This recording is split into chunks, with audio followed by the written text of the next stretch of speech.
The Clerk. Next order of the day, private members' business, resolution concerning Coptic Christians in Egypt. Resumption of debate on the motion by the member for Hughes. Question is that the motion be agreed to. No? I put the question that the motion be agreed to. All those with that opinion say aye. Contrary, no. I think the ayes have it. The Clerk. Next order of the day, private members' business, Aquis Export Service rebate. Resumption of debate on the motion by the member for Calare. I put the question. The motion be agreed to. All those with that opinion say aye. The contrary, no. I think the ayes have it. What's happening? The member for Hughes has the call. Thank you, Mr Deputy Speaker. I seek leave to make a brief statement on the current situation in Egypt following the passing of my motion. I understand there being no objection to leave being granted. Leave is granted. The member for Hughes has the call. Thank you, Mr Deputy Speaker. Firstly, I'd like to acknowledge the presence in the gallery today of Grace Bishop Cyril from the Coptic Church, Reverend Father Jonathan Isaac, Reverend Father Gabriel Yasser, and my good friend and former Southern Shire Councillor Magdi McHale. Thank you.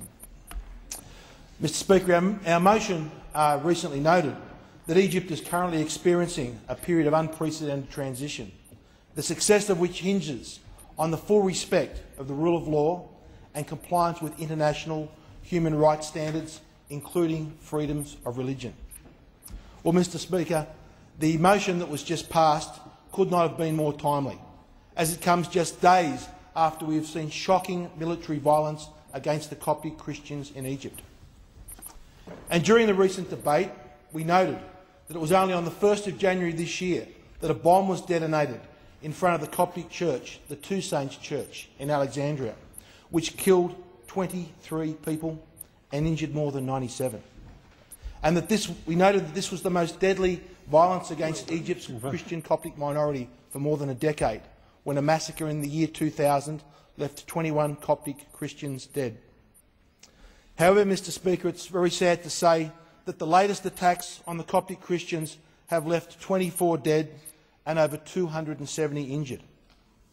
And what we have seen on video of these recent attacks is armoured military vehicles driving at high speed, ploughing into unarmed Christian protesters.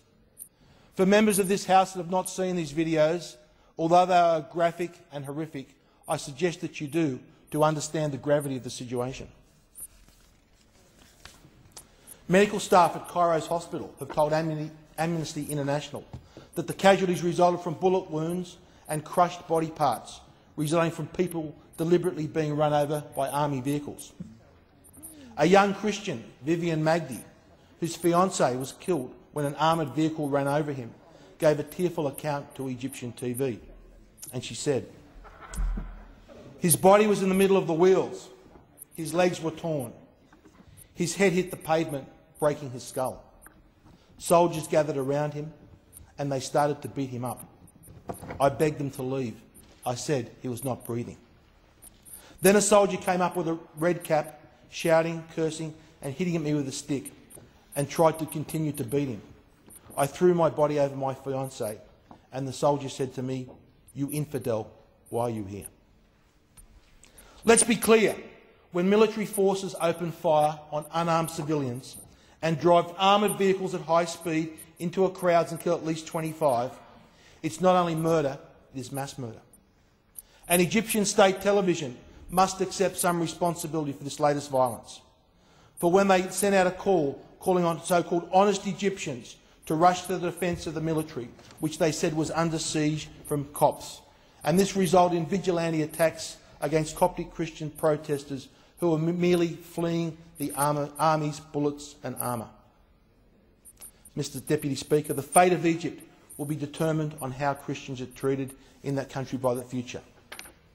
And the situation could not be more serious, not only for Egypt but for the world. The Coptic Christians are the largest non-Muslim majority in the Middle East. The Copts have been the intellectual entrepreneurs in Egypt, and the country will continue to decline without a strong Christian minority. We've already seen this year the collapse of the Egyptian tourist industry, and since January their share market has collapsed by 45% in value, pushing the economy to the verge of abyss. The country is fast running out of financial reserves. Growing hunger in the streets is a reality, and the latest piece of madness has pushed the country closer to the edge. And this risks people becoming more radicalised, pushing Egypt and the entire Middle East into a downward spiral. Now is not the time for silence or appeasement from the international community, for as the Copts go, so may go the entire Middle East. If a Christian minority cannot live in a country with a Muslim majority population without persecution and institutionalised discrimination, our future looks bleak. However, calls for world leaders for this latest atrocities for mere restraint from both sides is to naively fail to understand the situation. The Coptic Christians do not have a militia ready to engage the army. The moderate voices in Egypt must be put on notice in the strongest terms to root out any anti-Christian element in the army and to give equal rights to all Coptic Christians and to ensure their protection. Our US allies generously support the military in Egypt, and the Americans should be warning the moderate Egyptian voices that if they fail to protect the Christian minority, their military aid will be cut back. There is a real danger of this Arab Spring falling into a dark Islamic winter. Religious extremism must have no place in a modern society anywhere in the world, including Egypt. I thank all members of the House for supporting this motion, as it helps send an urgent message through to Cairo that to persist on the present course is to court catastrophe. It will also greatly galvanise much-needed broader international attention to the issue of looming Egyptian catastrophe. I thank all members. Well, Leader of Government Business in the House. Thank you. I seeking leave.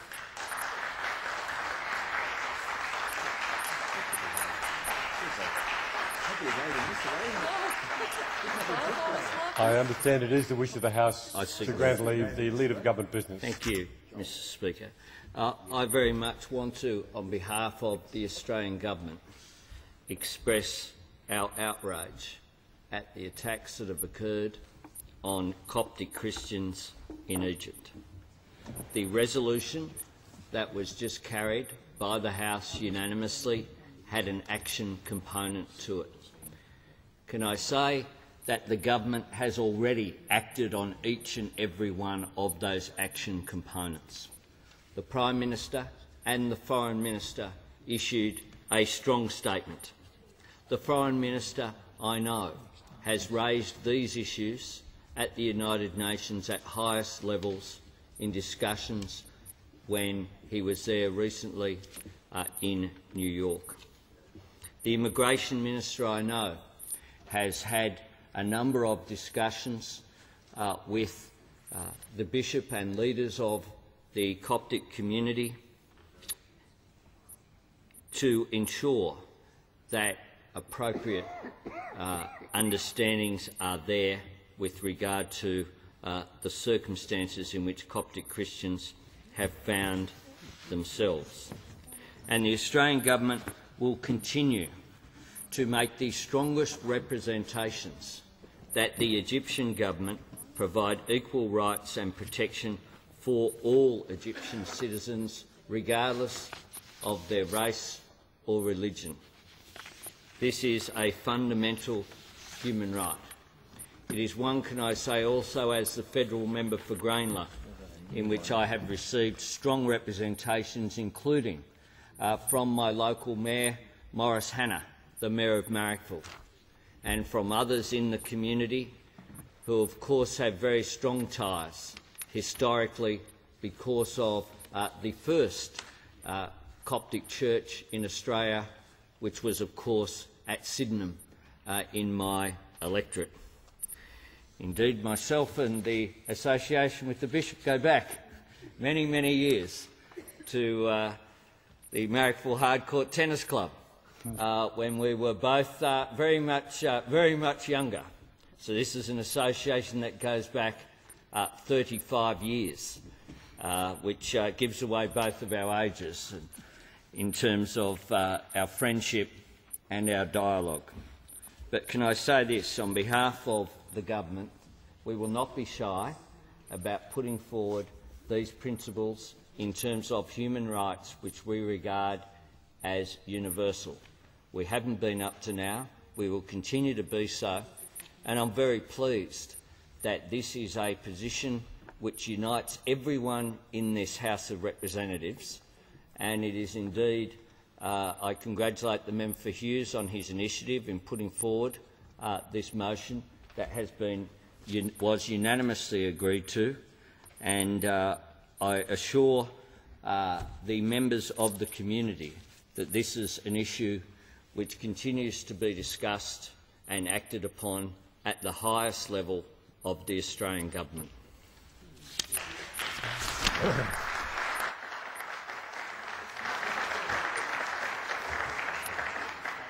Member for Kennedy is seeking the call or seeking leave. Yes, I'd like to speak to the resolution and seek leave. I understand it is the wish of the House to grant leave, and there being no objection, the member for Kennedy has the call. Mr Deputy Speaker, arguably the most famous comment in the last century was the comment by Mikhail Gorbachev when he was appointed First Secretary, and he chose as his first statement to the rest of the world that the important thing for all of us to remember is that when we go on our knees at night to pray, that we all pray to the same God. And having been brought up in a generation where we lived a hair trigger away from nuclear holocaust, and I remember as a 12th grader in school with the transistor radio in my ear, as the rest of the 12th grade class at my school, listening to Kennedy's speech over the missile crisis, and I could feel the hair on the back of my neck standing up because it was going to be on. There was no way that a tough guy like Nikita Khrushchev was going to back down, and if you listen to John F. Kennedy, there was no way that he was going to back down. So it was going to be on, and we were going to be the children of a nuclear war. Now, good things prevailed, but that situation continued up to the advent of this most wonderful man, Mikhail Gorbachev, whose family had preserved Christianity through 80 years of persecution where it was effectively illegal to practice religion.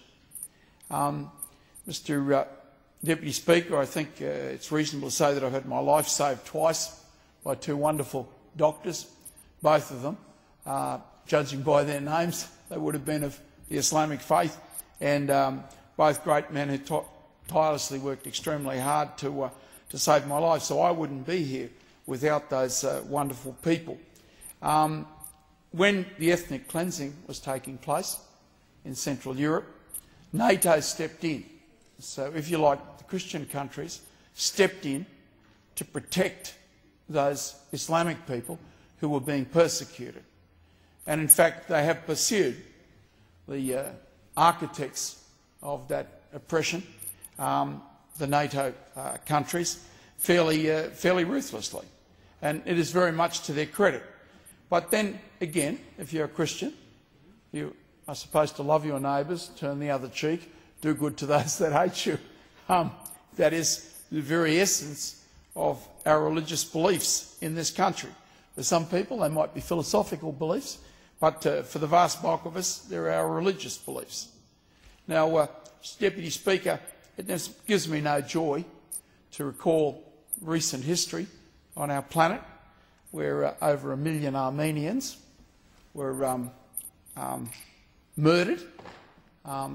In Spain, 55,000 people, effectively Catholics, were taken out in the streets and shot dead, including 6,000 priests and 13,000 nuns. I quote from Simon Bevor's book on the Spanish Civil War.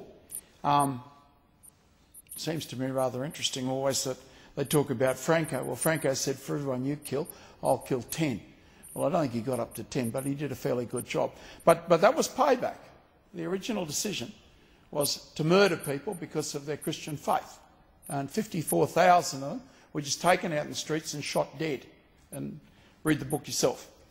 In the Boer War, one of the great blemishes upon the soul of our nation was that we participated in the Boer War to make Mr Rothschild and Mr Barney Bonetto and Mr Cecil Rhodes, and it is a disgrace that there's such a thing as a Rhodes Scholarship. They wiped out half the Matabele nation, murdered them, and then they proceeded to murder 200,000 Boers, 28,000 women and children in the concentration camps. And Hitler was able to say, don't worry about it because the Turks got away with it in Armenia and the British got away with it in South Africa, so don't worry about it. We can go ahead and murder 6 million Jews as well. Don't worry about it.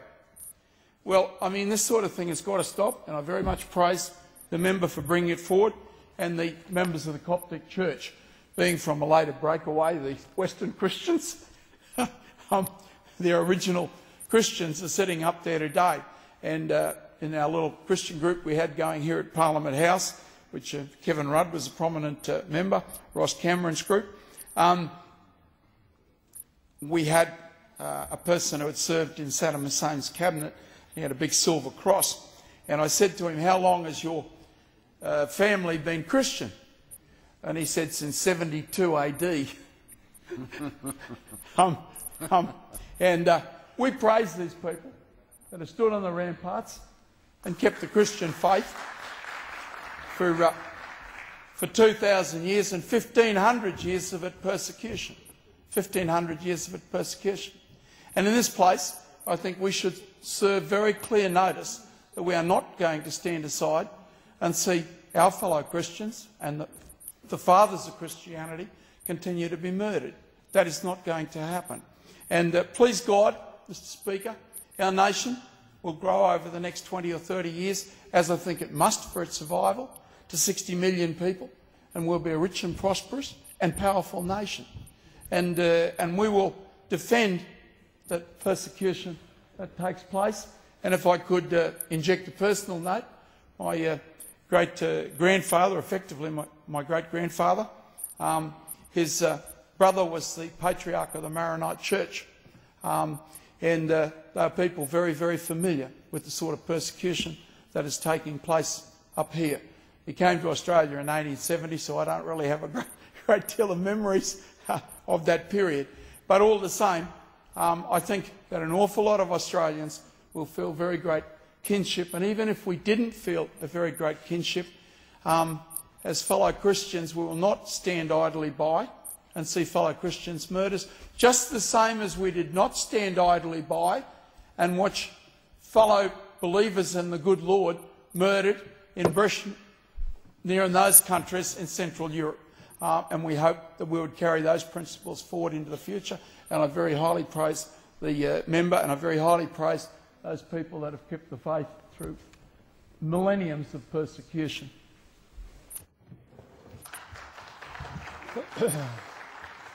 Order. Will call the member for Melbourne Ports.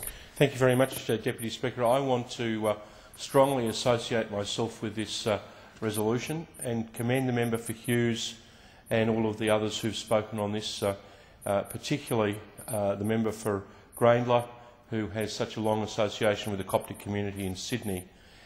This matter has worsened, not just in recent days, but when the Coptic Christians in Egypt faced attack over the Christmas season, when 23 people were murdered in Egypt then, we knew the situation had got a lot worse. The Egyptian society is undergoing turmoil at the moment because of their move towards democracy.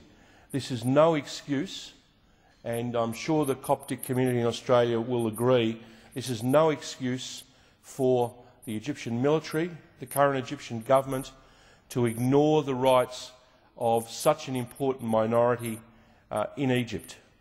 The security and religious freedom of Coptic Christians must be respected, and we call on the Egyptian government to respect those rights and to guarantee those rights. Let's remember where the events of this last few days began. It's not, as portrayed by some people in the media, a fight between militant Christians and Islamic fundamentalists. This began with the burning down of a Coptic church, and this led to people making peaceful demonstrations which were attacked by people in the Egyptian army. I regret to say I've read reports that in provincial parts of Egypt, parts of the Egyptian provincial government and in even parts of the Egyptian military have participated in these attacks on Coptic churches. It's outrageous.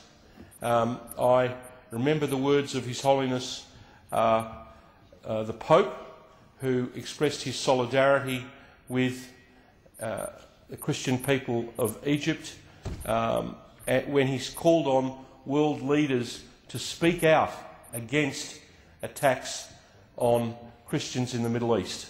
This is the sharpest point of those tensions, and there can be no excuse by saying that society is out of control, we are in transition, that the Egyptian military cannot guarantee the safe practice of an ancient religion in their own country.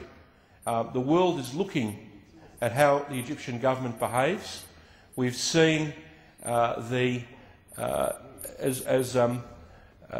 various members have said, the Egyptian economy, Egyptian tourism, all of these things are at risk. It's in Egypt's interest to look to protect its own citizens, its own Coptic citizens. And I commend the member for Hughes. I'm particularly pleased to be a member of the government and to have worked with various ministers, the member for Grainler, the member for Batman, who had a large delegation which I was part of that met Bishop Suriel in January with some of the Coptic fathers in Melbourne at the federal government offices. We will continue to concentrate on this issue, and the Coptic community in Australia should know that the Egyptian government will hear the voice of this united parliament to make sure that we show to the Christian people of the Middle East that we are fully behind them.